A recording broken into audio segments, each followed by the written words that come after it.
Rose is humping me. I'm getting a little bit upset about it. It's part of my identity, but it isn't my identity. Get comfy.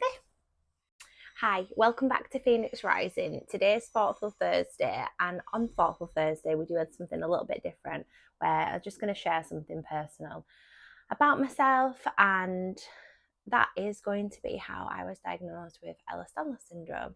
So if you have the condition, if you're still searching for answers, or you're just curious about how a condition like hypermobility EDS affects my day-to-day life, then please keep watching because this is the video for you. Okay, let's just rewind for a moment and just go back to my childhood and what I would describe myself as a kid. So probably from the ages of a toddler up until I was like 10, 11. I was an energetic child. I did swimming, I did gymnastics, I did horse riding, I had horses and rode horses. I never experienced any pain, I didn't experience any discomfort. I feel quite blessed and quite lucky to have had those years where I didn't feel anything about this, because I was just happy and enjoying my life, and I'll be forever grateful for that in a way, which sounds a bit strange, but I'd say that the challenges sort of started when I hit puberty. I remember, strangely enough, I used to wear high heels to school. I used to wear high heels and I used to roll my skirt up. God knows what I would have looked like. But anyway, and I started to get really painful, like swelling in my feet and my toes, and I got really sharp pains in them. And the only way I could describe it was like, I felt like I was walking on like my bones were touching the floor when I was walking. Super painful. And that's sort of like the very first thing that I remember. I looked through my GP records. My mum took me to the doctors 9 times trying to figure out what was wrong with me.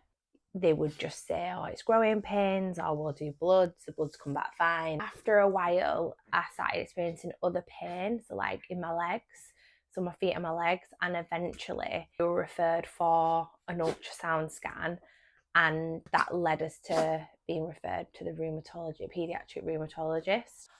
On reviewing my GP records, it is really interesting to see how the progression of the symptoms has developed over time. Like, so I started off with pain in my feet, then I got pain in my legs, my knees, my ankles, my hips, my shoulder. There was inflammation in my joints, repeatedly documented.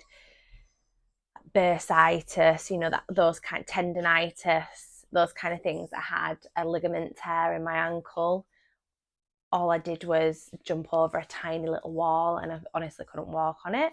I started off as a teenager, like a 13-year-old, and by the time I got through to 16 years old, all these other things had developed during that time. And I just think that's so interesting, and I know that happens to a lot of people with EDS. When I first got diagnosed, they said, oh, it's fine because you're just bendy and your symptoms will get better with age because you're not as bendy as you get older, as if like that was the cure, like aging. And I can honestly say, since being diagnosed, and I was quite young when I got diagnosed, so since being diagnosed as a child, it has only got worse. Like, it has not improved at all in the slightest. So those symptoms over them first sort of 4 years of me being investigated did progress quite a lot. My diagnosis story, I'm quite lucky because, I know a lot of people, like I think the average age is like 20 years before someone gets diagnosed. It's probably not that long, but I know people go their whole lives without getting a diagnosis of like any type of EDS. So I'm quite lucky because I actually officially was diagnosed when I was 16. So it took them maybe 4 or 5 years to figure out what was wrong. And at the time, so I went for the ultrasound, and it was the radiographer who completed it afterwards actually said to me, I actually think that you might have hypermobility EDS. And they were the one that mentioned it to the rheumatologist, and it was from then that I got my diagnosis.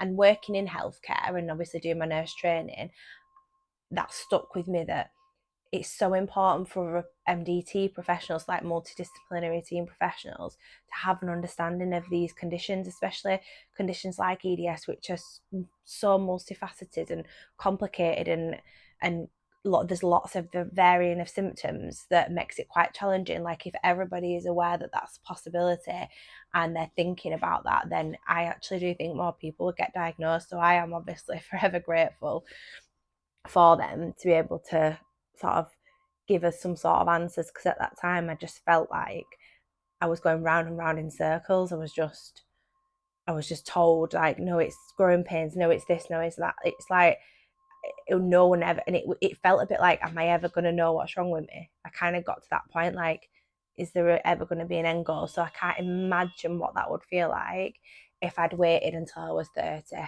knowing what I know now. I'm really sorry, but Rose is humping me.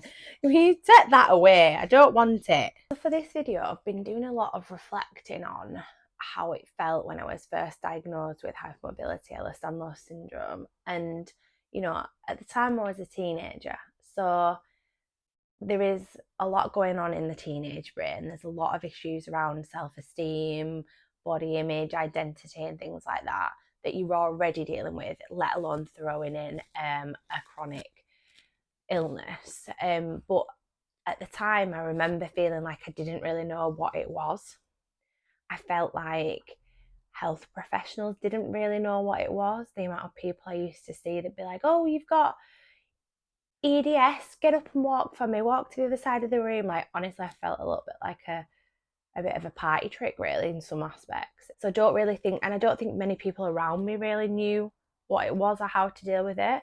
But what I do remember is I received that diagnosis, and then that was it. Like, I'm getting a little bit upset about it. Like, you just get on with it. Like, you've got something, you've got it for the rest of your life. And I didn't have anyone to speak to about it because no one understood it. There wasn't an offer of like emotional support for me.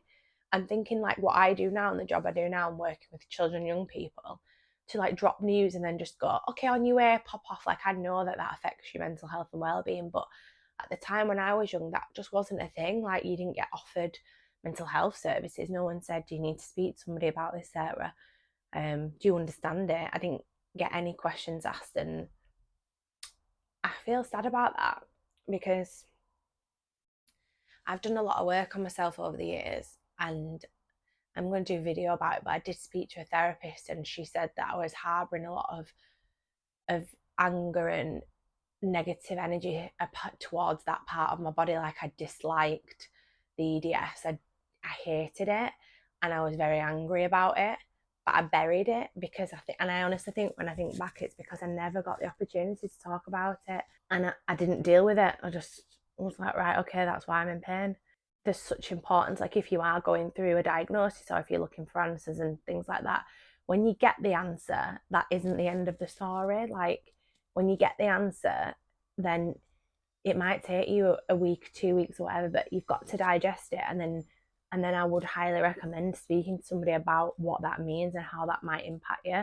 Say the things that you're most scared of, or, you know, get them thoughts out, because I didn't, and it didn't help me at all. Yeah, there's a lot I'd say to 16-year-old Sarah, I think. Ehlers-Danlos syndrome is a group of 13 inheritable connective tissue disorders. The conditions are caused by genetic changes which affect the connective tissue. Hypermobility Ehlers-Danlos syndrome is the most common type out of all of the 13. However, it is still classed as a rare disorder. There is a test that is completed to assess whether you meet the criteria for Hypermobility Ehlers-Danlos syndrome, and that's called the Beighton test. I think that's how you say it.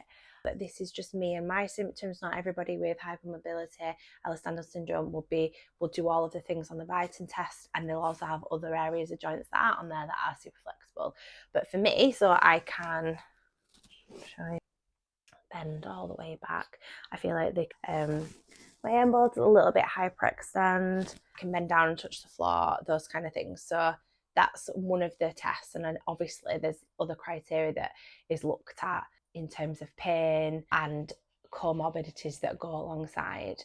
As I've got older, I do feel like my symptoms have changed and progressed, as I said before. Commonly, there's lots of things that people associate hypermobility EDS with, and that is, flexibility within the joints and connective tissue. That means that we cannot always hold our joints in the right position, poor proprioception, so we don't know where our body is, overextending, etc. Pain, so you get pain in them joints, inflammation in them joints, neuropathic pain. I also suffer with migraines. I have had migraines on and off.